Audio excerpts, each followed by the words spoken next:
মানুষের ব্রেনের অসীম শক্তিগুলির মধ্যে একটি হলো ভিজুয়ালাইজেশন করার শক্তি।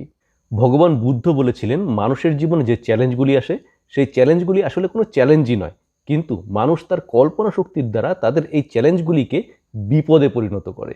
কারণ কোনো কিছু সৃষ্টি হওয়ার আগে তা সৃষ্টি হয় কল্পনায়। আপনি এখন মোবাইল বা কম্পিউটারে যে ভিডিওটি দেখছেন সেটাও কিন্তু সবার প্রথমে কারো কল্পনার মধ্যে সৃষ্টি হয়েছিল, তারপর সেটা বাস্তবে রূপান্তরিত হয়। আপনার চারপাশে যা কিছু মানুষের দ্বারা সৃষ্টি হয়েছে তা সবার প্রথম সৃষ্টি হয়েছে মানুষের মনের ভেতর। কিন্তু 99% মানুষের জন্য তাদের এই শক্তি তাদের বিরুদ্ধে কাজ করে থাকে, কারণ তারা জানেই না তাদের ব্রেন কিভাবে কাজ করে। আর এই জন্যই তাদের জীবনে শুরু হয় ফেলিওর, মানসিক অশান্তি এবং সম্পর্কের সমাপ্তি। আজ আমরা জানব কি করে আপনাদের ব্রেন আপনাদের শত্রু হয়ে ওঠে এবং কি করে আপনি এর থেকে মুক্তি পেতে পারেন। আজ 4টি অসাধারণ টেকনিক সম্বন্ধে জানব, যার মাধ্যমে আপনি আপনার ব্রেন থেকে সম্পূর্ণ নেগেটিভিটিকে দূর করে ফেলতে পারবেন এবং আপনি আপনার জীবনকে সুখ ও সমৃদ্ধিতে ভরিয়ে তুলতে পারবেন। এখন যদি আমি আপনাকে জিজ্ঞেস করি আজ আপনার সাথে ঘটেছে এমন 10টি ভালো ঘটনা বলুন, তাহলে বেশিরভাগ মানুষই 2 থেকে 3টির বেশি বলতে পারবে না। আবার সেই মানুষগুলোকেই যদি আমি জিজ্ঞেস করি আজ আপনার সাথে ঘটেছে এমন 10টি খারাপ ঘটনা বলুন, তাহলে দেখা যাবে বেশিরভাগ মানুষই 5 থেকে 7টি বলছে, কেউ কেউ 10টির বেশিও বলতে রাজি হয়ে যাবে। এটা কেন হয়? না, এর পেছনে আপনার কোনো দোষ নেই। এর পেছনে সম্পূর্ণরূপে দায়ী আপনার ব্রেন। কখনো হয়তো আপনি খেয়াল করেছেন যে আপনার দাঁতে যদি কোনো একটি খাবারের টুকরো লেগে থাকে, তাহলে আপনার জিভ সারা দিন ধরে সেই খাবারটির উপর কনসেন্ট্রেট করতে থাকে। আপনার বাকি দাঁতগুলিতে কিছু নেই, সেই দিকে কিন্তু আপনার জিভের কোনো মনোযোগ থাকে না। ঠিক তেমনি আমাদের ব্রেন সবসময় আমাদের জীবনের খারাপ ঘটনাগুলি এবং খারাপ এক্সপিরিয়েন্সগুলিকেই বেশি করে আমাদের ব্রেনে স্টোর করে রাখে। ফলে সেটা অটোমেটিকলি আমাদের সামনে বারবার উঠে আসে, যার ফলে আপনার জীবনের ছোট ছোট ঘটনাগুলিকেও আপনি অনেক বড় করে ভাবতে শুরু করে দেন। উদাহরণ হিসেবে বলা যায়, আপনার কোনো প্রিয় মানুষ হয়তো বাড়ির থেকে বেরিয়েছে, ফিরতে দেরি হচ্ছে। আপনি চিন্তা করতে শুরু করে দেন, তার কোনো রাস্তায় বিপদ হলো না তো? কখনো হয়তো আপনার কোনো প্রিয় মানুষ আপনার সাথে কোনো একটি খারাপ ব্যবহার করলো। আপনার মন সবসময় এটা ভাবতে শুরু করে দেয়, এই মানুষটি আমার সাথে সবসময় এইরকম খারাপ ব্যবহার করে। সে হয়তো আপনার সাথে হাজারো বার ভালো ব্যবহার করেছে, আপনার সাথে হয়তো হাজারো টাইম ভালো সময় কাটিয়েছে। আপনার মন সেই ভালো সময়গুলিকে মনে রাখে না। কখনো যদি আপনার সাথে কোনো অপ্রীতিকর ঘটনা ঘটে, তাহলে আপনি এটা ভাবতে শুরু করে দেন, ও যদি আমাকে এটা বলে তাহলে আমি ওকে এটা বলবো, ও যদি আমার সাথে এটা করে তাহলে আমি এটা করব। এইভাবে আপনি আপনার মনে একটি ইমাজিনেশন স্টোরি তৈরি করতে থাকেন। ফলে আপনার ব্রেন থেকে ক্রমাগত অটোমেটিকলি একটি নেগেটিভ চিন্তার ভাইব্রেশন বেরোতে থাকে এবং আপনার এই নেগেটিভ থট আপনাকে আরও নেগেটিভ সিচুয়েশনের সামনা করায়, যার ফলে আপনি যেটা চান তার থেকে আপনি আরও অনেক দূরে সরে যেতে থাকেন এবং আপনি যে জিনিসগুলিকে চান না সেই জিনিসগুলিকে আরও বেশি করে আকর্ষণ করে আপনার নিজের কাছে নিয়ে চলে আসেন। এবার আমরা বুঝে নেই আমরা এর থেকে মুক্তি পাবো কী করে। বিখ্যাত লেখিকা হেলেন কেলার, যে কিনা চোখে দেখতে পেত না, কানে শুনতে পেত না, এমনকি কথাও বলতে পারতো না, তিনি বলেন জীবনের সৌন্দর্য দেখা বা শোনা যায় না, একে অনুভব করা যায়।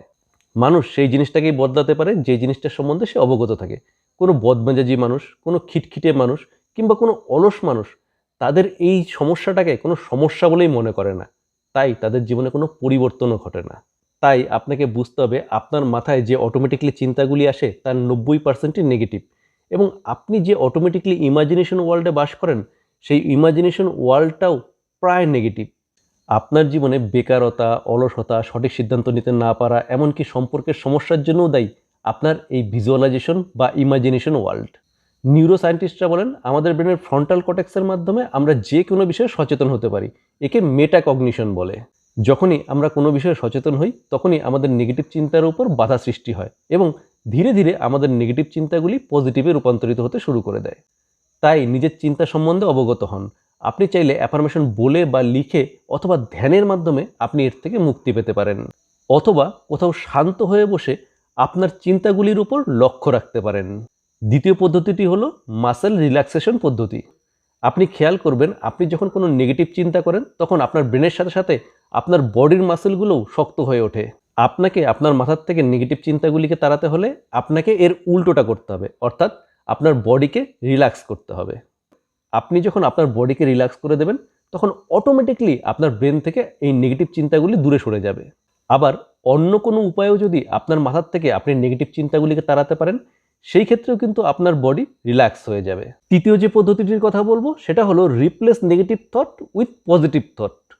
ধরুন একটি খালি জমি রয়েছে, সেখানে কি অটোমেটিকলি কোনো একটি ভালো ফসল জন্মাবে? এরকম কিন্তু কখনোই হয় না। সেখানে অটোমেটিকলি একটা জিনিসই জন্মাতে পারে, সেটা হলো ঘাস। আপনার ব্রেনও যখন খালি থাকে তখন এই ঘাসের মতন আপনার ব্রেনেও নেগেটিভ চিন্তা দিয়ে ছেয়ে যায়। আপনাকে আপনার এই নেগেটিভ চিন্তাগুলিকে পজিটিভ চিন্তা দিয়ে রিপ্লেস করতে হবে। অর্থাৎ আপনার ব্রেনের সেই ফাঁকা জমিকে চাষ করে নতুন ফসল বুনতে হবে। সেটা করার জন্য আপনি কল্পনা করতে পারেন 3 থেকে 5 বছর পর আপনার কাছে কত টাকা থাকবে, অর্থাৎ আপনি কত সম্পদের অধিকারী হবেন। আপনার লাইফের গোল কি, আপনার স্বাস্থ্য কেমন থাকবে, আপনার রিলেশনগুলি কেমন হবে, ইত্যাদি বিষয়গুলি নিয়ে আপনি চিন্তা করতে পারেন। ল অফ অ্যাট্রাকশন আপনার এই পজিটিভ চিন্তাগুলিকে ধীরে ধীরে বাস্তবে রূপান্তরিত করতে শুরু করে দেবে।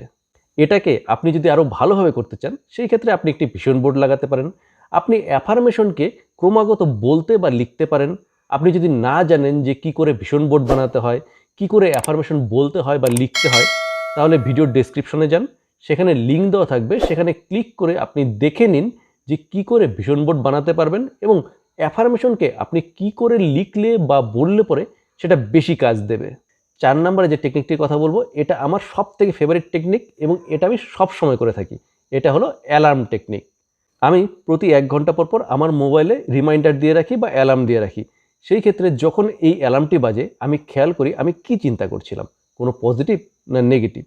আমি যদি সেই সময় কোনো নেগেটিভ চিন্তা করি, তাহলে পরে তৎক্ষণাৎ আমার সেই নেগেটিভ চিন্তাকে কোনো পজিটিভ চিন্তা দিয়ে রিপ্লেস করে ফেলি। এই 4টি পদ্ধতি প্রয়োগ করে পৃথিবীর লক্ষ লক্ষ মানুষ তাদের জীবন থেকে নেগেটিভিটিকে একদম বিদায় করে দিয়েছে। এবার আপনার পালা। আপনার জীবনে যেমনই নেগেটিভ সিচুয়েশন থাকুক না কেন, আপনি এই 4টি পদ্ধতি প্রয়োগ করে আপনার জীবন থেকে নেগেটিভিটিকে চিরবিদায় জানিয়ে দিতে পারেন।